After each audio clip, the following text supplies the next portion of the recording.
Hey, everybody, really excited to dive into the world of agentic AI today, the buzzword of 2025, with a true industry expert and insider from Futurum Research. Dave, how are you?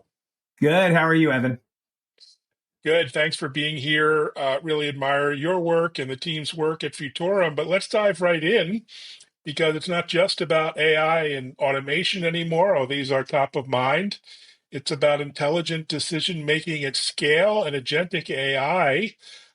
Before that, maybe set the scene here, introduce yourself, your work as a industry analyst and CTO, and a little bit about your background and bio. Yeah. So I won't start with the paper route that I was an assistant on at age 8, and then took over full time at age 10. We'll jump straight to the tech part of it. But no, in the 90s, I started in the data storage business, working for a series of startups where we built things that competed with the likes of NetApp and EMC. Long story short, ended up at EMC for 16 years, finished my tenure there, chief strategist or chief of strategy for emerging technologies. From there, went to Oracle, where I was the CTO for the cloud business group. From there, went to a little division of Dell, where we built the Azure VMware solution. And then after that, I kind of went off on my own and partnered with folks in the media and analyst space. So I'm not a traditional analyst. Um, Mm, 30 years of more kind of CTO type experience in the field, and then doing private consulting. And when I say consulting, I mean me and some private equity folks or venture capital folks, helping them connect the dots between technology and business value, very much in private. So didn't blog, didn't tweet, not a lot of stuff out on LinkedIn. And then along the way, was introduced to some folks in academia. I did a guest spot for the CTO program at Berkeley, where I was introduced to an organization that manages the programs at Wharton. Lo and behold, I've now for 4 years been an instructor in the CTO accreditation program at Wharton, and I helped co-found the AI program at Wharton. The professor that runs the program, Professor Sunny Tombe, runs the program, and I'm his Robin to his Batman, sort of the practical experience sort of guy. So I've got this got my feet in on the boat and on the dock. And on the Futurum side of things, we are kind of a full spectrum uh, uh, analysis, advisory, and amplification firm. We do deep research with our research platform. We have analysts that do the traditional analyst work, and then we have this amplification vehicle where we do a lot of media. So I know that was a bit long-winded. I'm going to take a sip of coffee after that and take. no, I had no idea. Your background is pretty fascinating. Um, so on agentic AI, when do you think you first heard this as a term of art? I was thinking about the other day, and I'm thinking, gosh, maybe a year ago, but maybe it was around before then. What was your aha moment when it started to come to your fore? So, so my friends know that I will freely admit my ignorance on subjects because I'm confident that I do know some things about other things. Yeah, it was about a year, maybe a year and Mm, a half ago, and the first time I heard the term was when I was being offered a CEO gig of a startup mm. in agentic AI, and I didn't know. I It was the first time I had heard the word agentic. I had to get them to slow down so that I understood that it was, oh, agent ick. Okay. Oh, agents. Okay. You're not talking about agents running on a server. Oh, you're talking about AI not just saying things or doing things or saying things, but actually doing things. Okay. Got it. And from there, all of a sudden, it's like when you buy a new car and you see that same make of car everywhere. All of a sudden, I started hearing about it everywhere. So yeah, it's come on very quickly, fast and furiously, to say the least. Yeah, no, it's amazing. And I actually was racking my brain and realizing, wait a minute, in the 90s, in the late 90s, I heard some internet researchers talking about intelligent agents. And they were Right. even doing demos of intelligent agents that would go out on the internet. And I had no idea what they were talking about. It seemed like science fiction. These were like Right. PhD level researchers. But imagine that. That probably has deeper roots than we know. And how do you define agentic AI, given all the buzzwords and acronyms floating around out Yeah. there? Yeah. Yeah. So first of all, it doesn't have anything to do with, wait, you have to run an agent on every one of my servers? No, All right. I have people still getting confused about that. The way that I talk about it is, in sort of phases. Phase one of LLMs was this idea of prompting and getting a response, near instantaneous response. Wow, it's like I'm talking to a really, really smart person. The next step was more deep research. It's like, hey, don't just give me a response right away, but I want you to go away and really, really think about this. And in fact, don't just think about it, go out and research it, go out and retrieve information and synthesize it for me. Phase three is this idea of agentic. It's where this agent working on your behalf as an assistant can go out and do things for you, whether it's book me airline tickets or go out and do deep analysis that I would hire paralegals to do that would otherwise take a week and 10 people. Now, this autonomous synthetic being essentially is going out and doing this in sometimes minutes. But it does, you can segregate it in terms of time frames. Phase one, prompt response, instantaneous. Phase two, prompt, go out and think for minutes, 20 minutes, half an hour, come back, versus true agentic is these things go out and they do things autonomously forever. Yeah, no, it's an amazing concept. I'm still struggling for real world examples of any of this where it's making a an impact, but maybe I'm being too hard on the teams out there. Where are we with real world deployment versus like the science projects that are ongoing? Well, I can tell you that I have a bit of an advantage of having a front row seat to this. I'm literally grading the papers of the leaders in IT who are in the Wharton program, seeing what they're doing, and I can say that I share um, your measured approach to this. Let's say I didn't use I didn't say skepticism. The point is, a lot of the AI that's being deployed right now, the majority of it is still what we would call machine learning or deep learning neural Mhm. networks, block and tackle stuff. Very little of it, or the leading edge of it, let's just say, is generative. So we're still struggling largely to get real ROI out of agentic AI at the business level. Now, I have seen good use cases for that, for generative AI being used, specifically sort of the ingestion of your proprietary data in a way that then allows your bespoke model to reason over it. A lot of really clever things are happening there, but we're in sort of the beginning stages of that. On the agentic side, frankly, Evan, everything I've seen that people have called agentic has been RPA, robotic process automation. It's been a little bit slicker version of stuff that you and I have known about for a long time. So a lot of it is just kind of block and tackle automation, and there's nothing wrong with that. But I think our industry suffers from a massive fear of missing out, not just on the customer side of things, but on the behemoth side of things. It's a clash of titans. Look at AWS's announcements last week. People cannot, they're climbing over themselves to invest hundreds of billions of dollars in this to be at the leading edge. So I definitely I might have a couple of like good use case stories, but I agree with you. We're at the beginning stages. Good to know. We're not too far behind then. And let's talk about winners, maybe not losers. We'll just talk about winners. But are there certain both companies you see as potential big winners here, or even maybe broadly speaking, industries, verticals that could be real winners as this gets deployed? I think as it inevitably will, in some fashion. Yeah. I would say that the sort of horizontal that we have to look at in terms of industries, not the suppliers in this game, Mhm. but the actual consumers.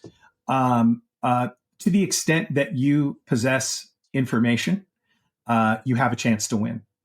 And that goes to the answer to the question that you didn't ask yet, which is, well, where do you start? Well, get your data in order, right? So there's a lot of basic organizing your infrastructure that has to happen so it's AI ready. So the horizontal, where people win on the consumer side, people with data, anyone with data, you have a huge opportunity. On the sort of supplier side, I think a lot of the incumbents are going to do very, very well.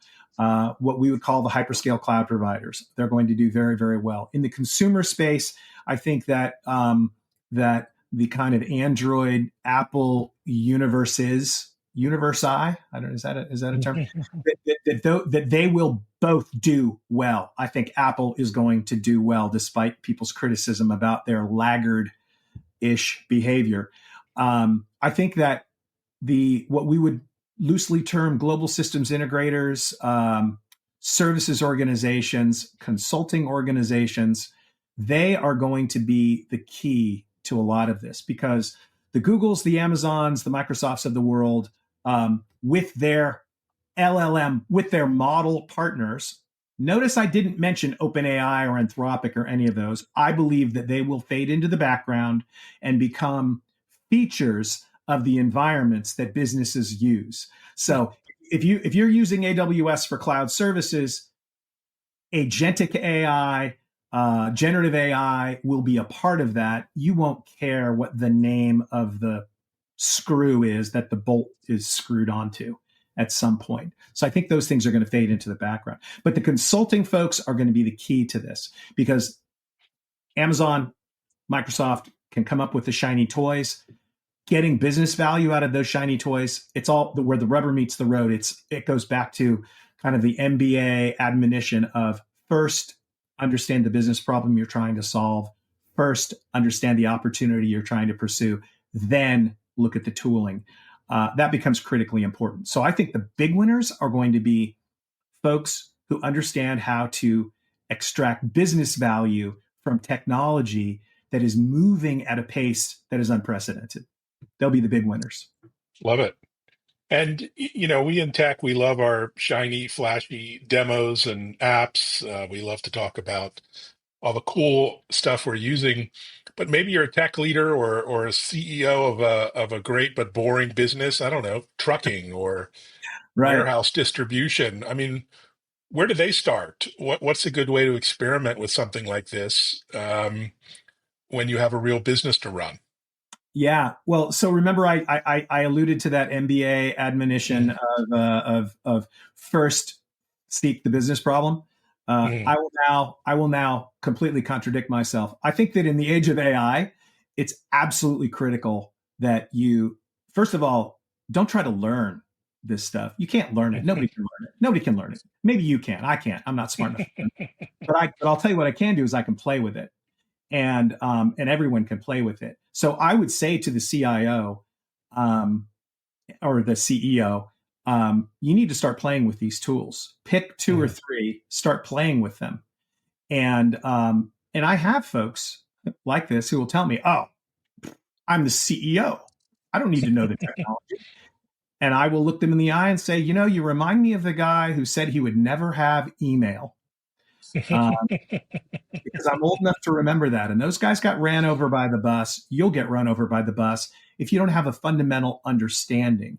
And I back that up by giving an example. If I said, Evan, here's 1,000 acres of land, what are you going to do with it? It's yours.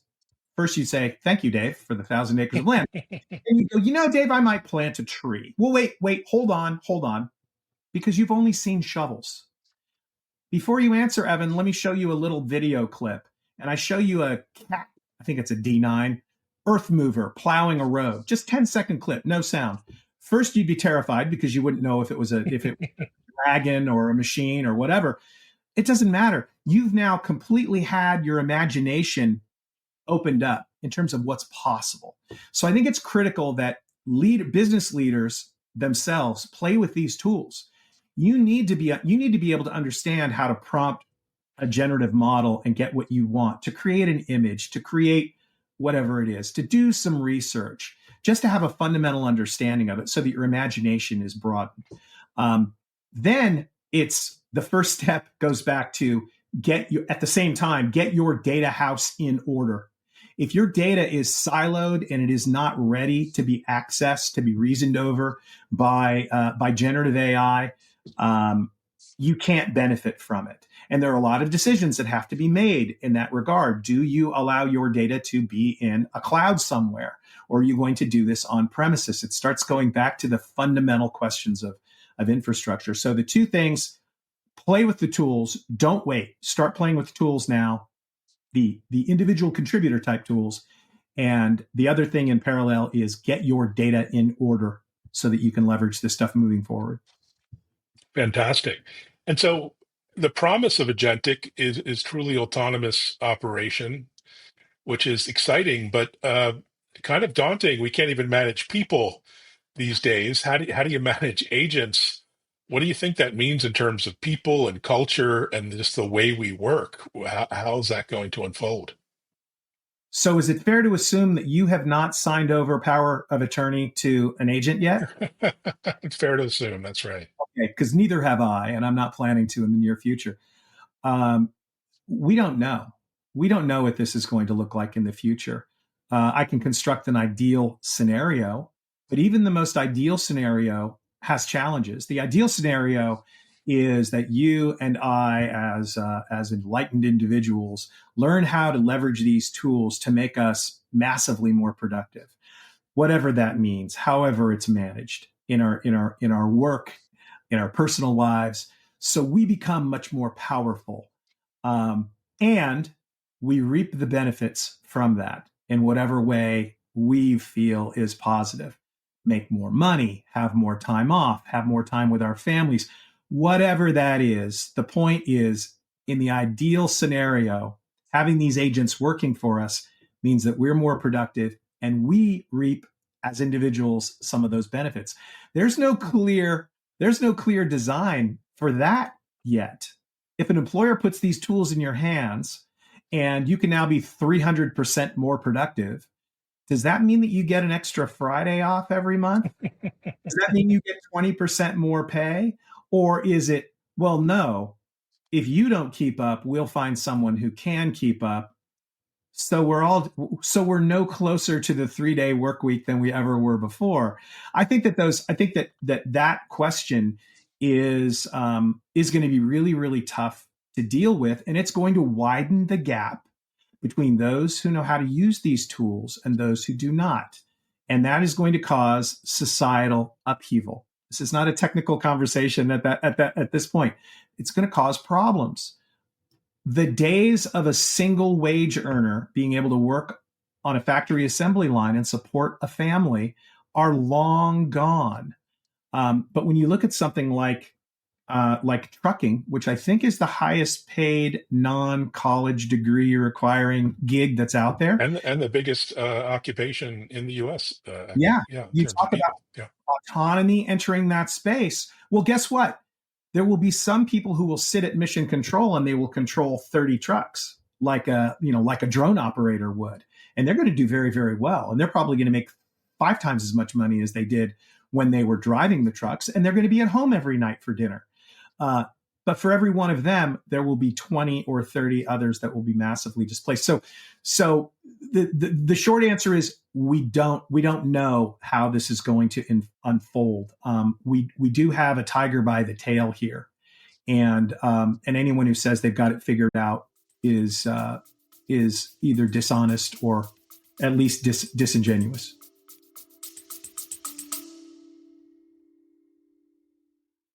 Should I be excited or afraid of AI? The answer is yes. It's both. Things are going to look so different in the next couple years. You will not be ready for the disruptions that are going to come.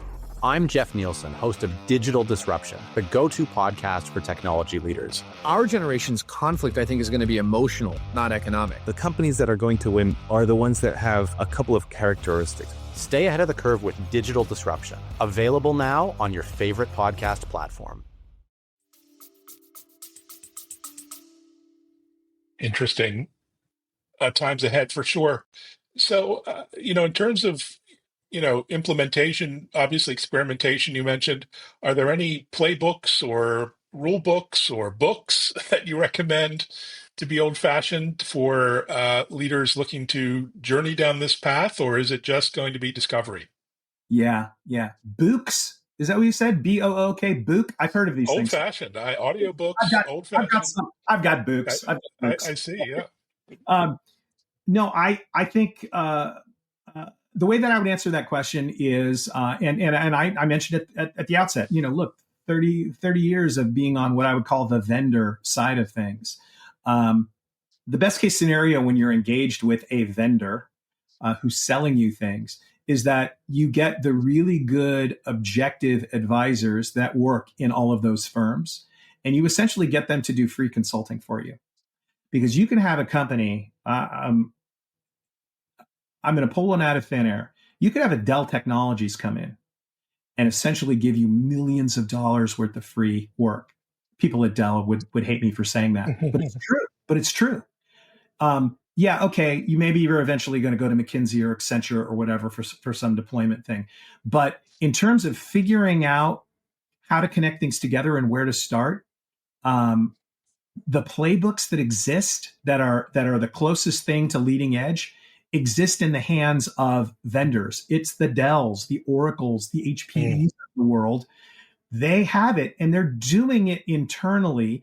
I had a chance to have dinner with a guy from HPE at HPE Discover a few weeks ago, and I don't want to share too much, but essentially it was this idea of, first they got their data in order, and then they reasoned over it, and they were able to figure things out that would have taken them years in the past.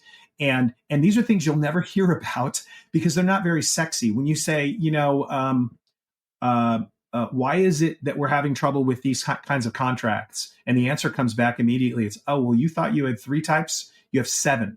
You have 7 versions of these things lying around.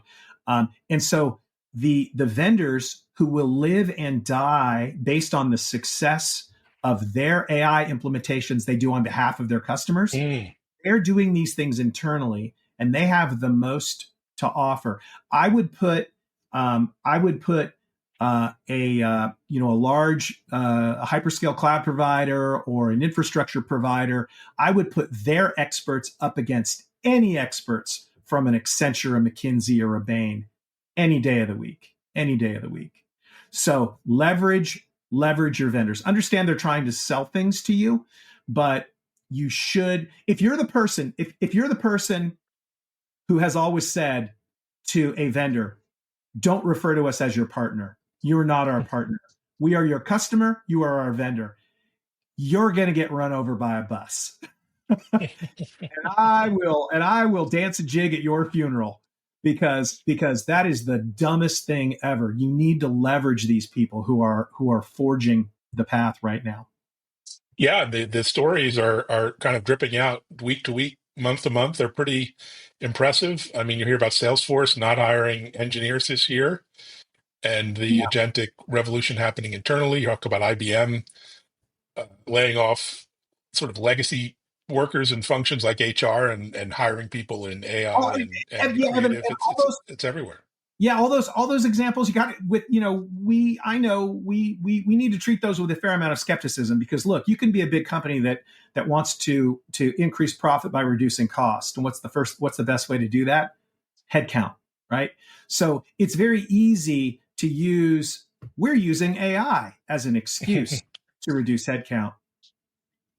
The difference is when they prove it to you. If they can show you, if they say, by the way, we have 90% of the people we did a year ago, and we're just fine, and it's because of AI. Well, they have just put a huge burden of proof on themselves. They need to show you exactly, well, what is it that you're doing that allowed you to eliminate these people? Who's somebody is completely outsourcing marketing? It was Intel, right? Intel announced they're completely outsourcing some aspect of marketing, and the people they're outsourcing it to are going to do it with AI. Okay, well, at least they've presented sound reasoning. They're not just saying they're going to use AI and lay off people. They've got some proof behind it. So demand proof. And there clearly, just on a final note, there seems to be something big happening in software development, like a title change, sea change in how developers are working and with what tools and how code is tested and automated and even developed. And there seems to be evidence that Gen AI, at least, if not agentic yet, is having a huge impact on the amount of work that developers can do, how much they can do. And the expectations now are that developers have to be 20 or 30% more efficient with these tools they are now given. Is this the canary in the coal mine for the rest of us who are not software developers? Yeah, I think it is. I think it is. And I talk to a lot of people about this, and there are some that are adamant about pushing back against this. It's like, oh, it's not as good as people say it is. And then I talk to people who are like, it's better. And Oh, wow. it's scary. And I think what it comes down to is, it's kind of like the 80-20 rule. I think 80% of what human developers do can be replicated adequately by these tools. And that's the challenge. The leading edge, no. I think that there's a thing called the vanishing point on the highway where the two sides of the road come together in the distance, and you never actually reach that point because as you get closer, it just gets further away. I think we're always going to be in that situation with this stuff. There will always be a leading edge where humans need to be in the loop, to use the phrase. But I think that it is, yes, it is very, very real. It's hard for me to directly evaluate some of these things because when I play with these tools, when I vibe code, the code that's generated might as well be Klingon to me because I don't have the background writing code. So I can't tell you whether it is accurate or elegant or not. All I know is that if the code generated when executed creates the dancing monkey gif that I asked it to create, well, then I consider it a success. What I'm not clear about is when you have all of these LLM generated code things, how well will they work when they need to work together? So one example I saw recently was with some ServiceNow workflows.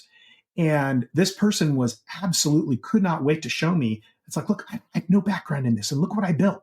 And in a vacuum, it looked amazing. But the question is, okay, but how will that interact? Will that break other things? I don't know. So at beginning stages, but yeah, I think it's going to be massively disruptive. And the ones who know how to leverage the tools will benefit. The ones that don't will fall behind. It's interesting times ahead. Interesting indeed. I can't wait to have this conversation in a year from now, and we're going to have way more data points and insights and analysis from you and the team at Futurum. Thanks for joining. Really appreciate the insights. Thanks, Evan. Great to see you. And thanks, everyone, for listening, watching, sharing. Always appreciated this episode. And be sure to follow our new TV show, now on Bloomberg and Fox Business at techimpact.tv. Thanks, everybody.